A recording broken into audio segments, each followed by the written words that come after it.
of the bat. That is a century. That is 100. The second one. Dhaka ক্যাপিটালসের টানা তৃতীয় হার, খুলনার দ্বিতীয় জয়। 4-1-6-3।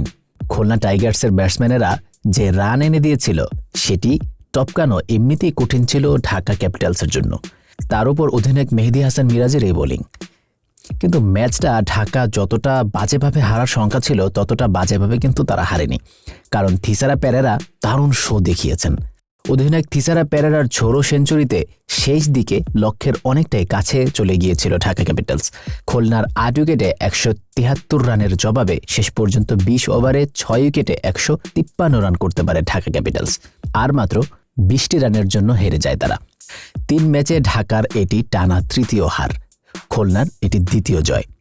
মিরাজের বোলিংয়ের সামনে মিরপুর শেরেবাংলা স্টেডিয়ামে দিনের দ্বিতীয় ম্যাচে মাত্র 41 রানে 6টি উইকেট পড়ে যাওয়ার পর মনে হচ্ছিল বড় হারের দিকে এগোচ্ছে ঢাকা।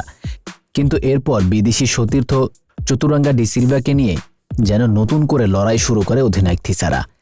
আর একটি উইকেট পড়তে না দিয়ে দুজনে ম্যাচ শেষ ওভার পর্যন্ত নিয়ে যায়। 10.3 ওভার অবিচ্ছিন্ন থেকে 8ম উইকেটে 112 রানের জুটিতে তুষারাঙ্গাকে মূলত সঙ্গে নিয়েই এগিয়ে গিয়েছেন থিসারা পেরেরা। যা করার থিসারা একাই করেছেন। 16তম ওভারের প্রথম বলে জিয়াউর রহমানকে বাউন্ডারি মেরে 39 বলে 50 করা থিসারা অপরাজিত ছিলেন 7 বলে 103 রান করে। চতুরাঙ্গার রান যেখানে 20 বলে 11, 7 ছক্কা আর 9টি বাউন্ডারির ইনিংসে পরের 53 রান করেন তিনি মাত্র 21 বল খেলে। সেঞ্চুরি পূর্ণ করেছিলেন উইলিয়াম বসিস্টের করা ইনিংসের শেষ ওভারের শেষ বলে 4 মেরে। এর আগে 16 রান আসা ওই ওভারেই মেরেছেন আরেকটি 4 ও একটি বিশাল ছক্কা।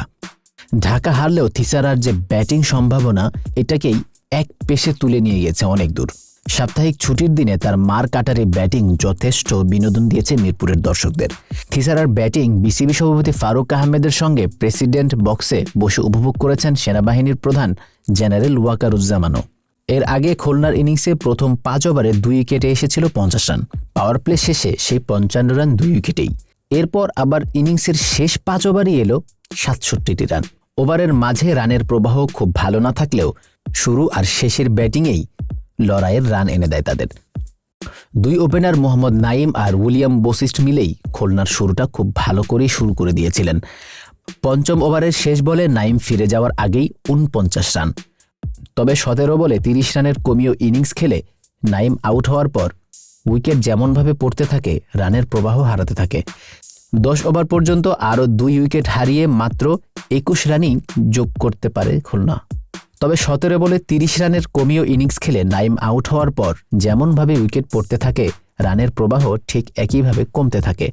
10 ওভার পর্যন্ত আরও 2 উইকেট হারিয়ে মাত্র 21 রানই যোগ করতে পারে তারা। পরের 5 ওভারে অর্থাৎ 15 ওভারের মধ্যে পড়েছে আরও 2টি উইকেট। রান যোগ হয়েছে মাত্র 31টি।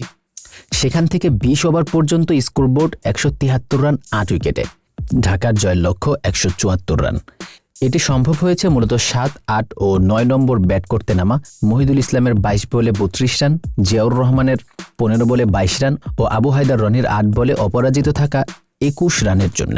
আবু হায়দার রনি তার 21 রানের 19 রানই নিয়েছেন ঢাকার ভারতীয় বংশোদ্ভূত যুক্তরাষ্ট্রের পেসার শুভম গুঞ্জনের করা শেষ ওভারে। তার 3 ছক্কার পর ওভারের শেষ বলে নাসুম আহমেদ মেরেছেন 4। 23 রান এসেছে শুধু ওই শেষ ওভারেই। এর আগে ওপেনার বসিস্ট 13তম ওভার পর্যন্ত খেলে গেলেও রান করেন 28 বলে 26।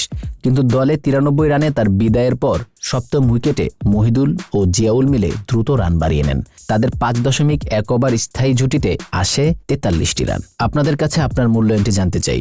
আগামী ম্যাচেও কি ঢাকা ক্যাপিটালস জিততে পারবে?